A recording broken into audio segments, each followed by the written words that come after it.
raadiyoonii Dirree Shaggar. raadiyoonii Dirree Shaggar. raadiyoonii Dirree Shaggar.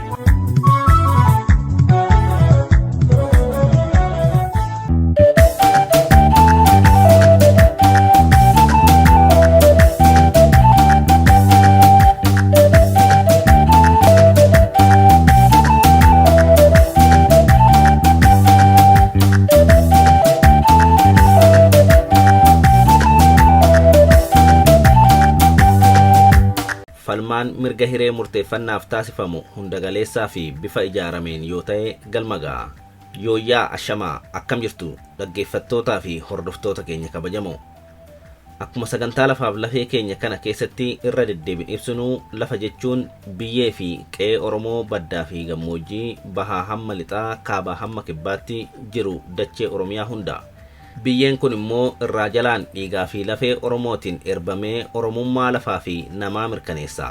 Kanaaf biyyi Oromoo Oromiyaa jedhame. Qophii keenya lafaaf lafee har'aa keessatti falmaa bilisummaa mirga hiree murteeffannaa uummata Oromoo mirkaneessuuf taasifamu keessatti qabsoon gama qawwee fi karaa qawwee maleessatiin taasifamu mirga abbaa biyyummaa sabichaa deebisuuf darbees immoo tiksuuf qoonni qabu maal akka ta'e waan qabannee dhiyaanne isiniif dhiyeessina.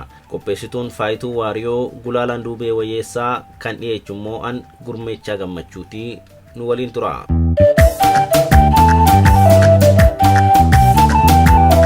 Mirgi hiree ofii ofumaaf murteeffachuu mirga uumamaa uummanni kamuu uumadhaan qabu. Mirga kana namarraa mulquuf eenyumtuu mirga ittiin qabu. Yoo sarbamee argame immoo mirga kana deebifachuuf qabsoon ofirraa ittisuu fi kabaja ofii deeffachuuf taasifamu qabsoo haqaa fi seera qabeessa ta'aa jechuudha. Mirgi hiree ofii ofumaa murteeffachuu kun tikfamuu akka qabu waadaa addunyaalessaa mirgoota siivilii fi mirgoota siyaasaa ICCPR fi waadaa addunyaalessaa mirgoota diinagdee hawaasummaa fi aadaa ICESCR kan Itoophiyaan raggaasiftee qaama seera hii taasifattee keewwata tokko jalatti akka tumametti uummanni hundinuu hiree isaanii ofumaaf murteeffachuuf mirga akka qaban, haaluma kanaanis sadarkaa hirmaannaa siyaasaa fi guddina diinagdee hawaasummaa fi aadaa bilisa ta'anii ofumaa murteeffachuuf mirga akka qaban ibsameera. Mirgi hiree ofii murteeffachuu kun heera Itoophiyaa amma hojiirra jiru keewwata 39 jalattis waan mirkanaa'ee jiru kan silaa karaa nagaatiin qaamni aangorra jiruyyuu kabachiisuu malee ture. Mootummaan Itoophiyaa mirgoota kana kabajuuf dirqama qabaatus humnaan mirga hiree murteeffannaa kana waan sarbeef gaafii kana karaa nagaatiin furuuf balbala nagaa cufee sabboontota ajjeesuu, hidhuu, dararuu waan ammeesseef qabsoo haqaa fi kabaja uummatichaa deebisuuf taasifamuun dirqii ta'e. Qabsoo kana keessatti garuu dhimmoota adeemsaa fi tooftaa tokko tokko irratti wal hubannoon dhabamuurraa kan ka'e darbee burjaajiin yeroo uumamu ni mul'ata. Kana irratti qabxii muraasa malaa fi tarsiimoo qabsoo bilisummaa muraasa kan ilaalu ta'a. Ammallee turtiin keessan nu faana haa ta'u.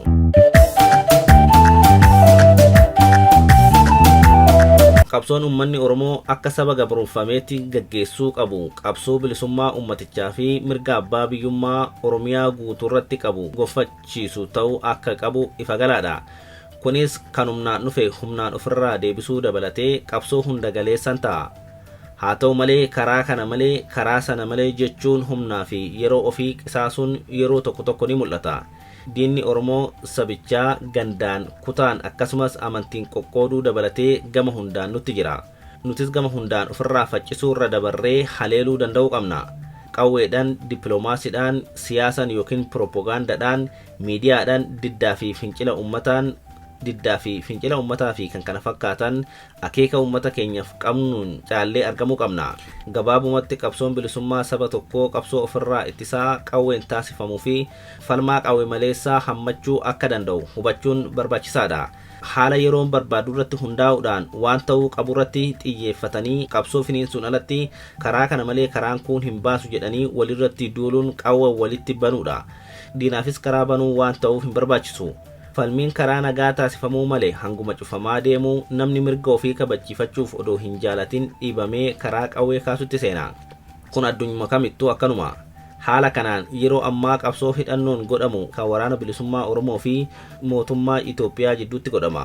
Qabsoon karaa nagaa bara 2020 kaasee mootummaa bilxiginnaatiin cufamuu hordofee jaarmiyaaleen Oromoo kan akka adda bilisummaa Oromoo fi Koongireesii Federaalawaa Oromoo filannoo bara 2020 irraa dabarfamee waggaa tokko booda godhame sanirraa ugguramuu hordofee falmaan qawween taasifamuu hangam akka babal'ate argaa jirra. Ammatti kutaan Oromiyaa waraanni keessa hin jiru jechuun ni danda'ama.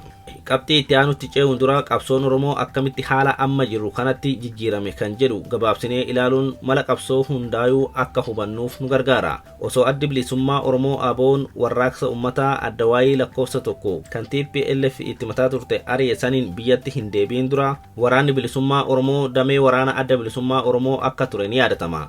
Jijjiirama bara 2017 dhumarra biyyattiitti qabsoo Oromootiin dhufe hordofuudhaan waliigaltee araaraa mootummaa Itoophiyaa fi adda bilisummaa Oromoo jidduutti taasifame jedhameen ABO'n karaa nagaan qabsaa'uuf murteeffatee biyyatti yoo deebi'u hooggantoota ABO'tiif simannaa guddaan Finfinneetti taasifamuun seenaa dhiyooti. Haa ta'u malee otoo hin bubbulin waliigaltee sun hojiirra ooluu hanqate. Akka maanifeestoo siyaasa ABO WBO bara 2023 baheerraa hubatamutti damee waraanaa ABO waraanni bilisummaa Oromoo araarri taasifame fashaluusaa hubachuudhaan ABO irraa of baasee qabsoo hidhannoo itti fufuusaa labse. Addi bilisummaa Oromoo qabsoo nagaa itti fufuun filannoo irratti hirmaachuuf ejjennoodhaan socho'us mootummaan hooggantootaa fi miseensota ABO fi kan KFO hidhuun dararuun gariin ajjeesuun filannoo keessaa baase. Kunis firiin qabsoo Oromoo butamuu mirkaneessuudhaan qabsoo karaa nagaatti karaan cufamuu mirkaneessee ture. Kanarraa ka'ee qabsoon karaa nagaa ABO fi KFO'n adeemsifamaa ture harka caalu waan uggurameef qabsoo siyaasaa ABO'n gaggeessu dabalatee qabsoo hidhannoos gaggeessaa kan jiru WBO akka ta'e ifoome. Bakki amma jirru humna Oromoo qabsoo hidhannoo gaggeessaa jiru kan guyyuu guddachaa fi lafa bal'aa to'achaa jiru waraana bilisummaa Oromoo tokkichi jiraachuu fi qabsoo karaa nagaan gochuuf boordii filannootti kan galmaa'anii jiran ABO fi KFO haala socho'uu hin dandeenye keessa kan jiran akka ta'etti ilaaluu ni danda'ama.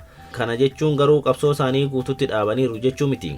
Qabsoo siyaasaa hanga xiqqaa fi qabsoo dippiloomaasii taasisaa jiru dabalataanis ABO'n Finfinnee jiruu fi KFO'n qabsoo qawwee maleessaa keessatti hirmaachuu jechuun mootummaan Itoophiyaa qabsoo nagaatiif obsa kan hin qabne ta'uusaa filannoo bilisaa gaggeessuuf fedhii tokkollee kan hin qabne ta'uusaa qabatamaan mirkaneessuu jechuudha. Mootummaan dargaggoota Oromoo manatti adamsee ajjeesuu hidhuu fi dararuunis dargaggoota gara ofirraa ittisaatti akka fuulleffatan dirqee jira. Haalli kun sabboontonni Oromoo daranuu qabsoo qawweetti akka cichan gochuudhaan humna waraana bilisummaa Oromoo jabeessaa dhufee kutaa hunda walga'e.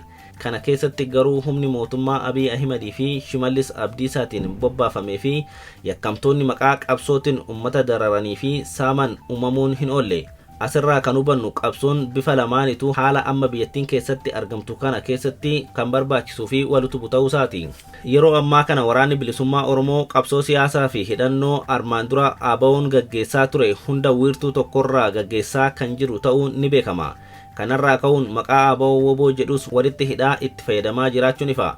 Gama biraatiin ammoo addi bilisummaa Oromoo qabsoo qawwee maleessaa gaggeessuuf boordii filannoo irraa beekamtii qabu haala yeroo ammaatiin xaxamee ugguramus kaayyoodhuma tokkicha irratti qabsoo siyaasaatti haala daanga'aa ta'e keessatti akkuma KFO'tti qabsoo qawwee maleessaa ammallee ittuma jira. Caasaaleen adda bilisummaa Oromoo dhimma hidhamtoota siyaasaa fi haala Oromoon keessa jiru hordofanii ejjennoo fudhatanii socho'an muraasni ammas inuma jiru.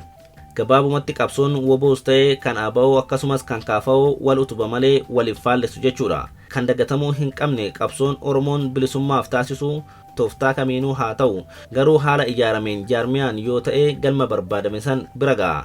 Amma as jirra jechuudha.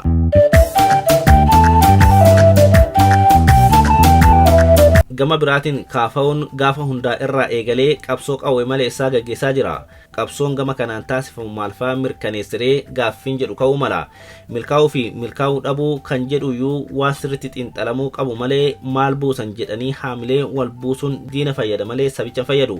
Ilaalchi akkanaa inumaa Oromoo ni miidha. Wanti hubatamuu qabu ABO fi KFO'n qabsoo qawwee maleessaa gaggeessuu fi boordii filannootti galmaanii Finfinnee keessaa waajjira seerawaa qabaachaa qabsoo qawwee gaggeessina akka jedhan hin eegamu. Ni deeggarra akka jedhanis hin eegamu. Akkas jechuun tarsiimoo sirrii miti.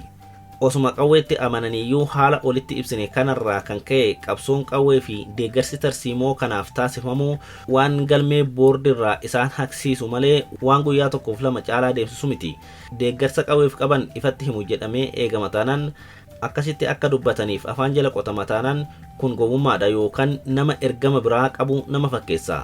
Qabsoon qawwee iccitii guddaadhaan dawoo diinni argachuu hin dandeenye keessatti gaggeeffamu malee qaama irratti qabsaa'amu funyaan isaa jalatti magaalaa keessatti yookiin waajjira keessatti nuti qawweetti amanna jechuudhaan miti. Uummata Oromoo guddaa miliyoona 50 hanga 70tti tilmaamamu ijaarsa siyaasaa qeenxee tokko jalatti yookiin ijaarsa muraasa 2 fi 3 jalatti qofa hiriirsuuf yaalunuyyuu takkaa wallaalummaarraa dhufa yookaan aadaa siyaasaa Habashaa otoo hin beekin ofitti fudhannee dhagneeffachuurraa dhufa yookaan ammoo ummaticha tuffachuudha. Asirratti qabsoon qawwee ijaarsa yookiin jaarmiyaa tokkicha qofa jalatti ta'uu akka qabu wal nama gaafachiisu. Ummanni Oromoo yookiin biyyi teenya Oromiyaan waraana tokko ol qabaachuu hin qaban. Waraana hidhannoodhaan qabsaa'u qabaachuu jechuun ammoo jaarmiyaalee siyaasaa qawwee malee socho'an nu hin barbaachisan jechuus miti. Waan humna qawweetiin qabamnee jirruuf malee siyaasan silaayuu qawweerraa adda ba'uu qabaata. Ammoo nuti akka Oromootti achi hin geenye. Qabsoon qawwees kan qawwee malees nu barbaachisa. Lamaanuu hanqina mataa isaanii waan qabaniif bakka hanqina isa tokko jabina isa kaanitiin guutaa deemuu feesisa. Qabsoon qawwee maleessaa aarsaa xiqqaadhaan yeroo gabaabaa keessatti mootummaa cunqursaa fi gabroomsaa kuffisuu danda'a. Kunis kan ta'uuf nama hunda qabsootti hirmaachisuuf qabsoon qawwee maleessaa uumamumaan mijataa waan ta'eef ofiisaatii garuu bakka mootummaa kufessanii bu'ee mootummaa ta'uu hin danda'u yookaan firii qabsoosaa kabachiifachuu fi buufachuu hin danda'u. Warra mootummaa keessa jiru kan qawwee qabu yookiin qawweetti dhiyoo jirutu firii qabsoosan micciiree fudhachuu danda'a. Firiin qabsoo salphumatti butamuu danda'a. Waanuma dhiyeenya dhuma bara 2017 fi seensa bara 2018 Oromoo mudate jechuudha. Oromoon lafa sochoosee mootummaa jigsuus firii qabsoosaa garuu warma TPLF'if ergamaa sabicha ajjeechisaa hidhaa hiisisaa turee fi irratti qabsaa'amaa turetu Oromiyaa guuturratti aangoo parsantii 100 fudhatee abbaa irree haaraa ta'e. Sanuu abbaa irree maqaa Oromoo himachaa Oromoo lafarraa fixaa fi diinota itti horee gama hundaan fichisiisaa jiru. Qabsoon karaa qawwee ammoo humna mootummaa leecalloo uummataa fayyadamee saba gabroomsu kuffisuuf aarsaa namaa fi qabeenya guddaa kaffalchiisa. Yeroos fudhachuu mala. Ta'ullee qabsoon akkanaa haala addunyaa kennataa ta'etti dhimma bahee akkasumas hooggansa ititaa ta'een qajeelfamee too waraanaan siyaasaanii fi dippiloomaasiin yoo of cimse akkuma argaa jirru waggoota 5 gadittis jijjiirama mul'atu argamsiisuu akka danda'u argaatuma jirra. Qabsoon qawwee milkoofnan yaadota siyaasaa nagadaniin butamuullee hin danda'u yookaan carraan isaa baay'ee dhiphaadha.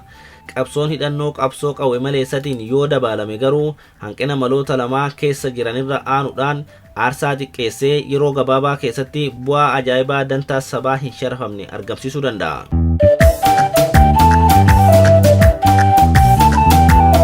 Qajeeltoon himamuu qabu nagaa feena kan jedhu ta'ee qawween waan dirqamnee of ittisuuf kaasne malee filannee miti jedhamee ibsamuu faayidaa siyaasaa fi dippiloomaasii olaanaa qaba.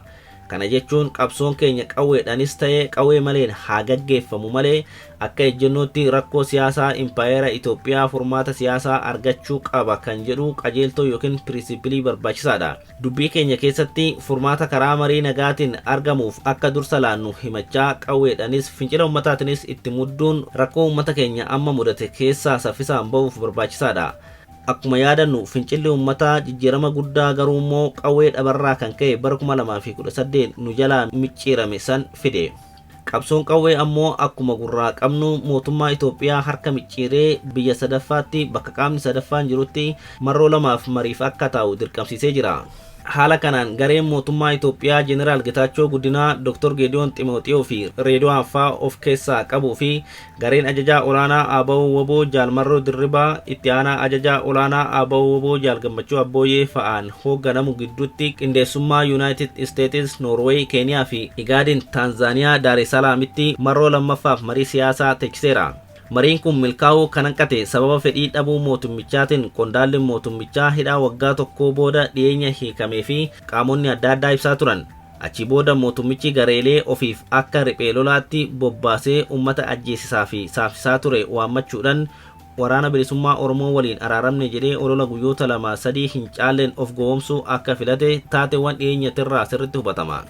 akkuma beekamu hawaasni addunyaa Itoophiyaa amma jirtu tana akka biyyaatti malee akka impaayiraatti waan hin hubanneef akka diigamtu hin fedhan. Qabsoo hidhannoo hin deeggaran yoo bifa addaatiin dantaan isaanii kan tikfamuuf ta'ee argame malee haaluma amma jiru status quo erbanii itti fufsiisuu barbaadu. Kun immoo qabsoo keenyatti gufuu ta'a. Kanaafuu qabsoon keenya mirga Oromoo sarbame deebisuu, bilisummaa sabaa fi mirga abbaa biyyummaa gonfachiisuu fi impaayira Itoophiyaa diiguu waan jedhu gidduutti akkaataa itti siyaasni idil addunyaa hojjetuu fi fedhii humnoonni addunyaa akka Ameerikaa fi Awurooppaa gaanfa Afrikaatti qaban hubachuu feesisa. Kunis mirga hiree murteeffannaa sabaa odoo hin sharafin olaantummaa siyaasaa fi dippiloomaasii diina keenya impaayira dulloomte tiksan irratti nu gonfachiisa.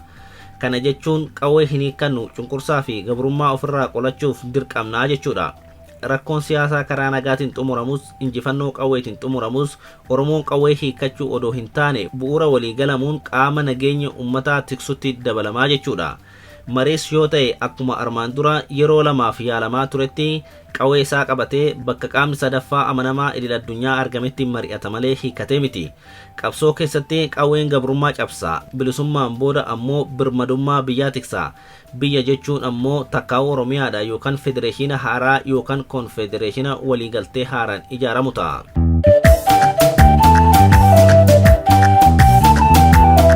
Qabxiin itti aanee ka'uu qabuu fi haala amma keessa jirrus akka hubannu nu taasisu qawwee fi siyaasa jaarmiyaa akka itti ilaallu sirnaawaa ta'uu qaba kan jedhu. Kana yoo jennu saayinsii siyaasaa fi birmadummaa biyyaa kan hordofe ta'uu qaba jechuu keenya.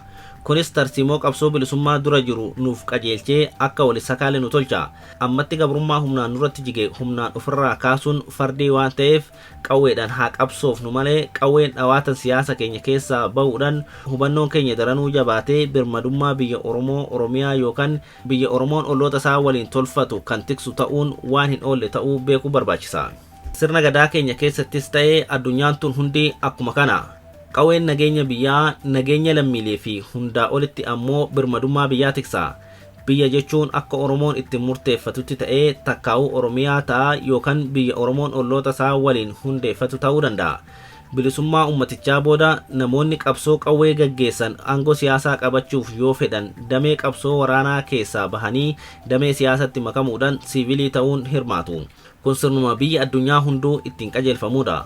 Akkuma jenne qawween kan nageenya lammiilee fi nageenya biyyaa ittiin tiksan yoo ta'u, qawwee irratti ajajuuf ammoo paartiin siyaasaa kamuu sagalee ummataatiin filamee aangomuu qaba. Kun akeeka keenya fuulduraa akka sabaatti jiru yoo ta'u amma achi hin geenye. Hubannoo kana ammuma qabaachuun garuu hedduu barbaachisaadha. Afanfaajjii qabsoo qawwee fi qawwee maleessaa jennee atakaroo hin barbaachisne keessa galuurraa nu baraara. Dimshaashumatti qabsoo karaa qawwee malee furmaan hin jiru kan jedhu sirrii miti. Qabsoo karaa nagaa malee kan qawwee kun hin ta'u jechuunis sirrii miti. Qabxii akkanaa irratti kan wal mormu Oromoo malee hin jiru.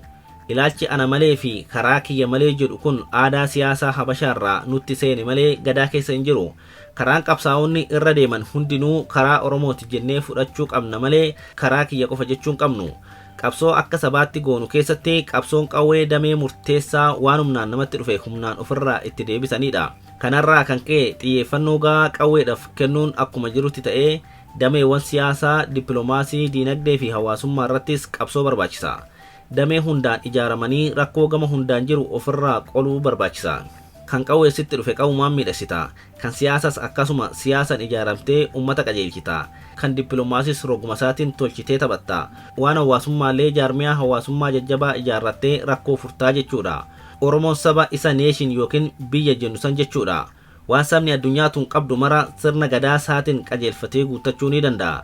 Dirree qabsoo kamuu banaa gochuu yookaan irraa hafuu otoo hin taane irratti argamanii falmuu barbaachisa.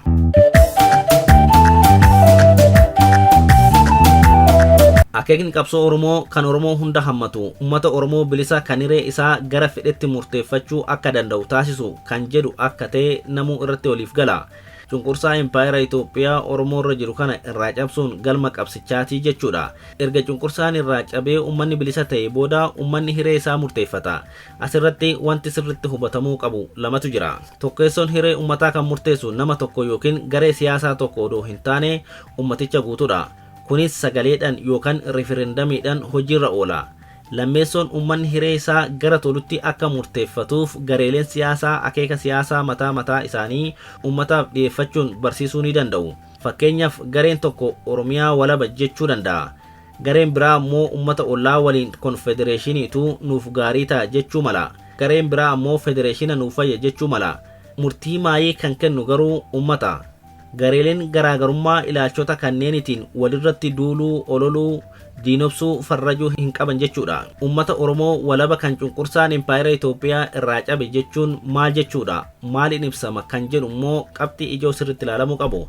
Akkuma beeknu handhuurri cunqursaa handhuurri impaayera Itoophiyaa handhuura Oromiyaa irratti ijaaramee argama. Kana jechuun qabsoon taasifamu Oromiyaa keessa jiru bilisa baasuu qofarratti daanga'uu akka hin qabne. Silaayis Oromiyaan yoo bilisoomte mootummaan impaayericha walitti qabee Finfinnee irra maanneffate jiguun isaa waan hin oolle. Humnoonni Oromoo humnoota saboota biroo qindeessuudhaan Oromiyaa irra darbanii guutummaa impaayerichaa yoo hin qabanne humni impaayeraa Finfinnee irraa jige kutaalee impaayerichaa biroo keessatti of gurmeessee Oromiyaa loluuf yaaluunsaa hin oolu. Muuxannoo rakkoo dhalchuu qabutti dhimma ba'uun saboota ollaa Oromiyaa jiranii fi uummata keenya walitti diruuf carraaquunsaa hin oolu. Kana hambisuuf impaayericha guututti dhuunfatanii Oromoo dabalatee saboonni biyyattii hundi hiree isaanii irratti murtii akka kennan haala aanjessuutu karaa sirrii ta'a. Impaayerattiin akka hin jigne tiksuuf otoo hin taane akka guddummaa isaatti uummanni Oromoo yookiin qabsaa'onni Oromoo uummattoota ollaa isaaniitiifis gaafatamummaa hangafummaa fudhachuudhaan hiree isaanii akka murteeffatan qarqaaruu qaba.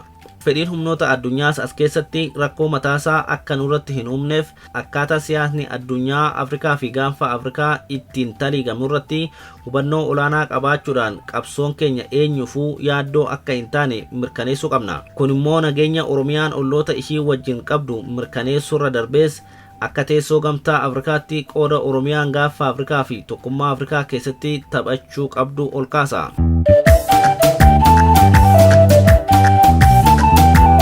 Dhumarratti mammaaksa faranjii kanaan dubbii goolamna. You shouldn't put all of your eggs in a single basket. Killee yookiin buuphaa yookaan hanqaaquu qabdu hundaa kochoo tokkotti naquu hin qabdu. Yoo balaan itti bu'e killee hunda akka namneef kochoo adda addaa keessa kaayachuu qabdaa jechuudha. Kochoowwan killee keessa kaayatte kanneenis walitti rukuttee jennaan killeen hunduu cabuu hin ooltu. Kanaafuu bilisummaa uummata Oromoo irratti, birmadummaa Oromiyaa irratti, Oromoo irratti, afaan Oromoo fi sirna gadaa irratti ejjennoo tokkicha qabaannee maloota yookiin tarsiimoowwan bilisummaa fi birmadummaatti nu geessan kan garaagaraa hordofuun keenya yoo itti beekne nu fayyada malee nu miidhu. Wal utuma malee waliif faallessu. Tarii gama tokkoon yoo rukutamne gama kaaniin akka dhaabbannuuf hiree nuuf kenna. Bannee akkan babbanneef nu tolcha. Waan shakkii hin qabne mirgi hiree murteeffannaa jechuunis bilisummaan Oromoo akkasumas birmadummaan Oromiyaa waan hin oolle. Kanatu lafaa fi lafee keenyatti kabajaa fi ulfina deebisa. Kunis hojii ilmaan Oromootiin dhufa malee diinni nuuf na'ee harkarra nuuf kaa'u hin jiru. Itti fufa qabsoon horaa bulaa.